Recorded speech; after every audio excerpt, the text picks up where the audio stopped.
Hello and welcome to Record Sports Hotline Live. My name is Daniel Cott. Tonight I'm joined by Scott McDermott and all the way from Pittodrie, fresh from Aberdeen versus Rangers, Craig Swan. Swanee, what a game and what a result for Aberdeen. It was a fantastic game. It was a fantastic performance from Aberdeen, I have to say. It was a great game. Listen, sometimes you build up to these big games and they sometimes can let you down. They can be a little bit of a damp squib, but nothing like that tonight. It was phenomenal from start to finish. It was pulsating. It was exciting. There was scoreline tension. You know, there was arguments, tackles, fights, missed penalties, goals. Perfect. Great game. Before we actually will go into the goals and the ramifications of tonight's victory, victory for Aberdeen, sorry. I wanted to get both of your guys' take on the penalty in the first half that was given against John Souttar for the handball. Scott, did you think it was a spot kick? Do you think it was the right decision? Listen, I think it was a bit harsh on John Souttar, Daniel, but I wasn't surprised when the VAR told John Beaton to go and have a look at it. And once he's had a look at it, I wasn't surprised that he gave it. No, it clearly hits his hand. I think the key thing in it is the ball travelled a fair distance before it gets to his hand. I mean, it's not intentional. John Souttar goes to head the ball, but he gets his body in a bit of a tango. He kind of loses the flight of the ball, and his hands out. The ball's going into the box. So you felt a bit sorry for him at the time. As I say, it was a wee bit harsh, but I wasn't surprised when they gave it. If it had happened at close proximity and he's going to head the ball and it's only maybe travelled a yard or two, I think he might have got away with it.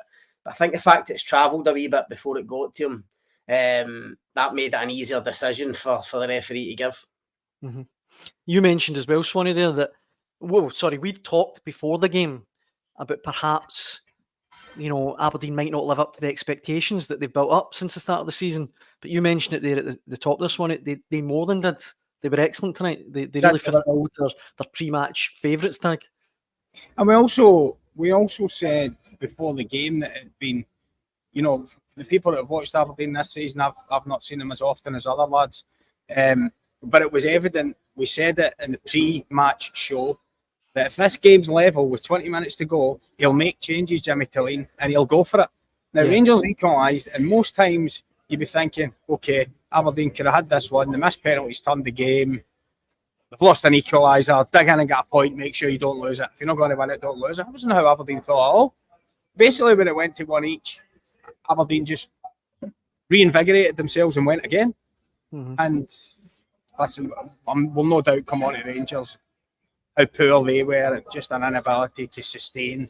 They came out at the start of the second half, as you would expect, had a bit of a flurry, had a bit more intensity about them.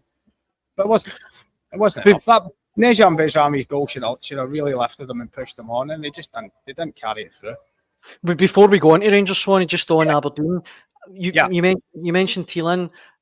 Not only does he, his boldness and his ability to change games, but see the way he's, breathed new life into players that previously you'd have thought they don't have much of a future at Aberdeen. I mean, even Shaden Morris tonight getting the winner. Yeah, I mean, unbelievable. It's pretty incredible. Yeah, Papi Guy obviously has been the sort of poster boy for that, hasn't he, with the brilliant start he had to the season. But Morris has been making constant impacts, all the way through. Signed by Jim Goodwin, not going nowhere. Really struggling at the time with Neil Warnock, which it just wasn't happening at all. Now you look at him, he just looks completely different. And this is just something that's just coursing through this whole Aberdeen squad. Players who are improving. And again, apologies for dragging it back to Rangers. A lot of the things Philip Clement has been saying about needing time and bedding players in and things like that, Jimmy Tilleen is blowing it out the water. He's utterly blowing some of that stuff out the water from Philip Clement. It does not reflect well on him, what Jimmy Tilleen's doing here. Well, on Rangers then, you were at the game, obviously, Swanee. Was the performance as bad as the result? Absolutely dreadful in the first half. Now, credit to Aberdeen. Aberdeen made it that way. I mean, I don't know how it looked on the television screens. To us at the game, Rangers were second best all over the pitch. Second to everything. Aberdeen just looked hungrier. They just looked more at it. Rangers were throwing themselves at last-minute blocks, trying to saving tackles. It was just frantic, constantly frantic around the penalty area. The tone was set early doors when, Esther Soccer basically bullied Leon Balogun and put a chance on a plate for Jamie McGrath, and James Tavernier's having to fly in and make a last-ditch block. It's just like that for the entire first half. The Rangers forward players got nowhere. The midfield, fair play to Conor Barron, he took a lot of stick tonight, as he was always going to take, and he never shirked it. The other two boys in there, Raskin and Lawrence, nowhere. Rangers improved a bit in the second half. At the start of the second half, I think the introduction of Dujon Sterling made a difference. Duke was beginning to tie up already down that left-hand side, but all of a sudden, Dujon Sterling being on pushed him back, and that allowed James Tavernier to come forward a bit more, and there was a lot more success for Rangers down that side. But it's just the fact that Rangers didn't sustain it. They get their tails up and they get, listen, us guys have watched enough and we've been to enough games.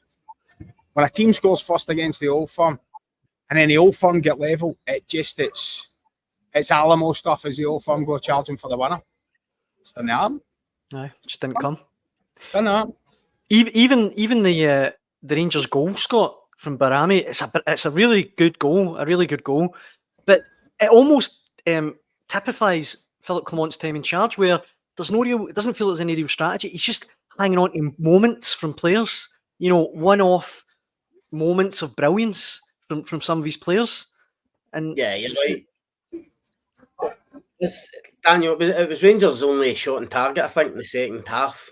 And that's in the second half where they were a lot better than they were in the first half. So that shows you how bad they were in the first half. Look, Swanee's right that this is the performance Rangers fans feared going up to Aberdeen. No, we said it before the game. They had to show a mentality. They had to deal with the atmosphere, deal with what Aberdeen were going to throw at them. The first half, they just didn't fancy it at all. No, a real lack of intensity, lack of tempo. I mean, I get sometimes when you get into an atmosphere like that, you try and take the sting out of the game and try and slow it down. But my God, there's a difference between taking the sting out of it and kind of sending yourself to sleep. Do you know what I mean? And there was just that real lethargy about them. Deservedly go behind. Second half, they decided for 15 minutes they were going to turn up. Decided they fancied it. But even then, they rely on a bit of magic by Rami. It's a brilliant goal. Real skill and ability for Barami, and he's capable of that. And this a guy who's playing out of position. Remember, I don't think Rangers and Clement are getting the best out of him, stuck in the left wing. So they get to one each, and as Swanee says, you think, right, they're going to go for it, but then went back into their shell again. And the defending for the second goal is so poor. I mean, Tavernier's lazy, trying to get back in at the near post. He gets a touch on it. I don't think Butland covers himself in glory either, ball going through his legs. Really, really soft, cheap goal to lose. And again, as Swanee points out, at that point you think, right, no, it's going to be like the Alamo for the rest of this game. Rangers are going to pepper Mitov's goal with shots, put crosses in, gets attempts on target. Just didn't happen. And listen, it's no great surprise. Anybody that's watched Rangers this season, that's no great surprise. This team don't have anything about them. They just don't. They don't have it. When questions are asked to them, they normally crumble. And it's a shocker of a result for them. It's going to, as we touched on before the game, it's going to pile pressure onto the manager in the next few days before this semi-final. Swanee, I'm conscious that you've got plenty of post-match duties to be getting on with. Yeah, we're actually all right. You can keep me on for a wee while if you want. We seem to be getting clearance from the stewards here. We're okay. Yep. Let me with the brooms yet. Let me throw a couple of comments or questions at you from people watching at home. Andy McLaren, will Aberdeen have the depth to maintain a title challenge? I think we talked about this prior to the game. You look at the bench. And they've got players who can change the game. There was no Papi Gay tonight, no Kevin Nisbet. And the thing, you've got Nicky Devlin up for the back scoring goals. You've got the full-back on the other side peppering the goal with shots. Jack Butland's making saves. They're scoring goals from everywhere. Guys are coming off the bench and making impacts.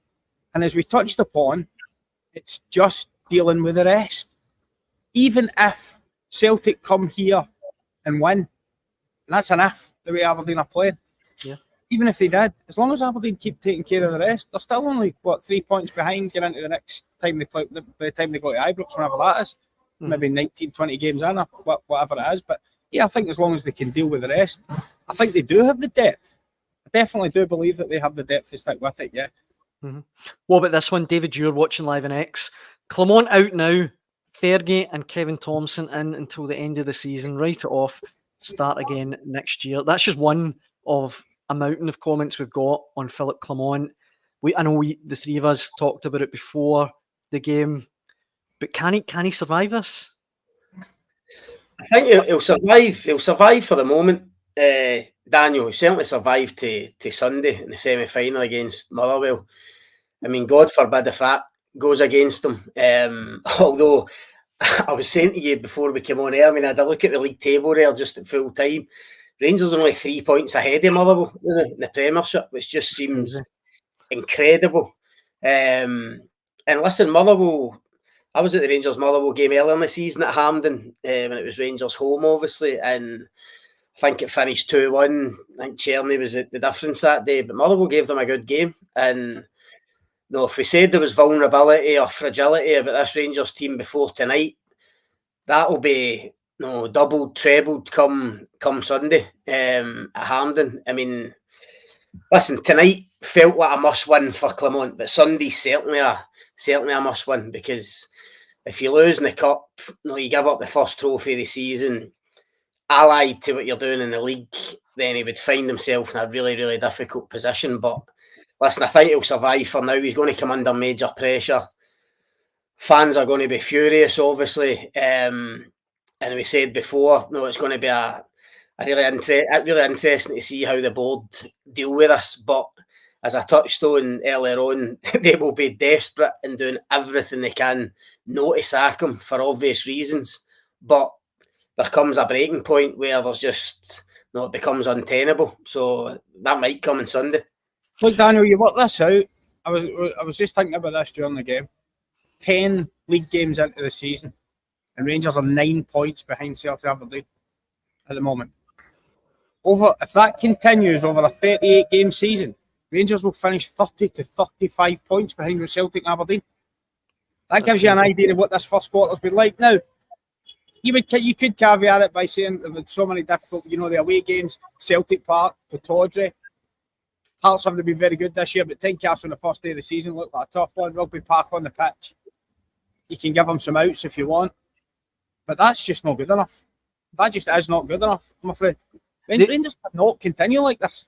And the thing about it is, if you look at the way Rangers are just now, if you flip those fixtures over, if Aberdeen were going to Ibrox tomorrow, would you really strongly fancy Rangers?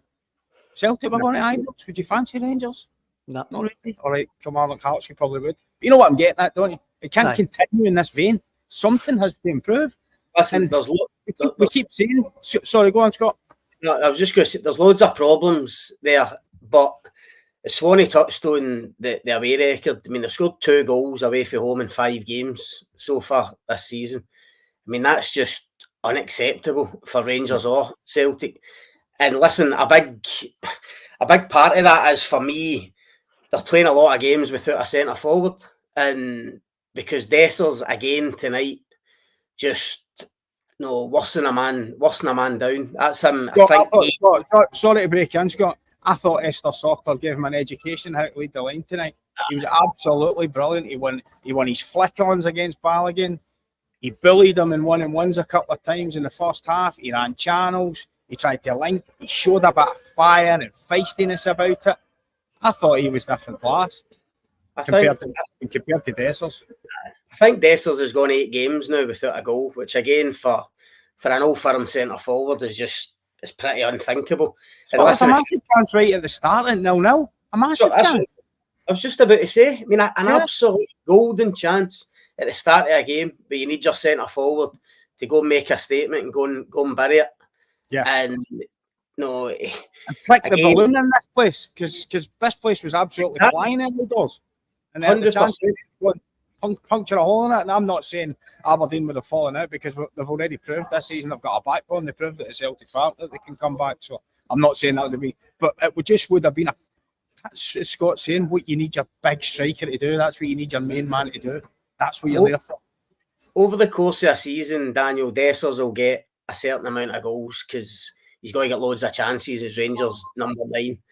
But I keep saying this, Old Firm centre forwards need to be feared by the opposite side and by teams throughout the league. Rangers go to these grounds and they don't have a centre forward that other teams are scared of. Rangers get into games against Celtic, petrified about Celtic's strikers are going to do to them. That's you're behind the 8 ball right from the start if your centre forward isn't doing that job for you. And listen, Dessers, he's had a bit of stick, and he got a bit of stick at the start of the season, and Rangers fans got behind him, and you looked at comments on social media, and anybody that had a go at them, they were backing him, and they thought, no, this is a guy.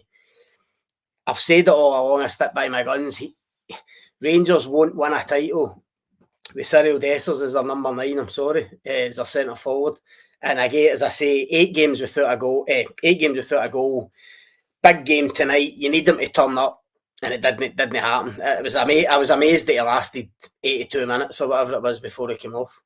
Scott, at the other end of the pitch, there seemed to be maybe about a month ago a feeling that the Rangers defence was starting to really come together with John Souttar and Proper together, and there was a run of clean sheets and things were going well. But tonight, to me, just looked all rather disjointed, higgledy-piggledy, and the way it was thrown together. I mean, I think Casemiro played it right back on Sunday against St Mirren, then Proper struggles. Casemiro's got to go infield to centre half. Tavernier comes on.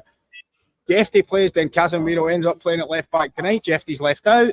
It all looks a bit odd. I'm not sure what it's there. And you compare that with Aberdeen, Swanee, who have just kept the same back 4 through the season. It's no coincidence that stability helps you win games, helps you get points. You're totally right. Listen, Proper at the moment looks like a poor signing. I mean, he was really poor at the weekend, and that's why he didn't play. That's why he didn't play tonight. They've looked solid, or they've looked more solid, I think, when it has been Souttar and Balogun. That's why Clement's went with them tonight.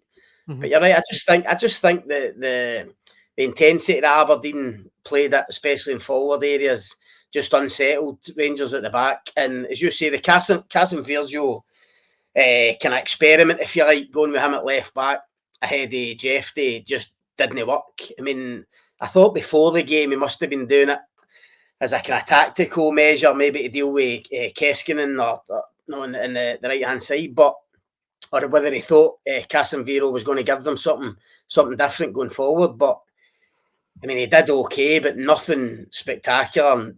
I think he was probably culpable at the first goal. He's getting Nicky Devlin at the back post and loses him.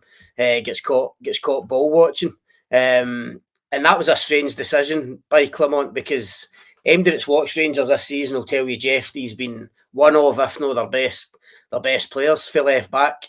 So I don't think he'd have been too pleased to start on the bench. I don't think the punters would have been too pleased to see the lineup. And listen, with hindsight, obviously, after a defeat, you're going to say Clement got it badly wrong. We've had this in from Danny watching live on Facebook. He says to you, Swanee, wrap up, it's -9 out there. So I really will let you go in one moment. But before I do, if Rangers were to lose to Motherwell at the weekend, surely that's curtains for Philip Clement. I would even suggest, even if they beat Motherwell, I just cannot foresee how we could turn this round from this position. Listen, I think the league title is gone. I think most people would concede that just now. How many points was Michael Beale behind when he lost his job? 7? 7, yeah. Now it's 9. I mean, it just doesn't. But then again, the financial stuff yesterday, and it was obviously very costly to get rid of Michael Beale, and then his staff, and then bring another staff in, and there's all the talk about. I mean, it's one of them, isn't it? Can you afford to sack him, and can you not afford to sack him? It's it's one of them. I mean, I don't know. I mean, I hate to speak in that way, guys losing their jobs, but that's the reality. That's the reality cutting edge football. Listen, if Rangers lost to Motherwell on Sunday, you couldn't see anyway. But how much is the compensation package for Jimmy Tilleen? I mean, it's just Jimmy Tilleen has been Philip Clement's worst nightmare this season. Exactly. He really has, because Brendan Rodgers' Celtic were picking it up towards the end of last season anyway, and Rangers were kind of stumbling, and Celtic had marched 9 points clear, but Rangers were second.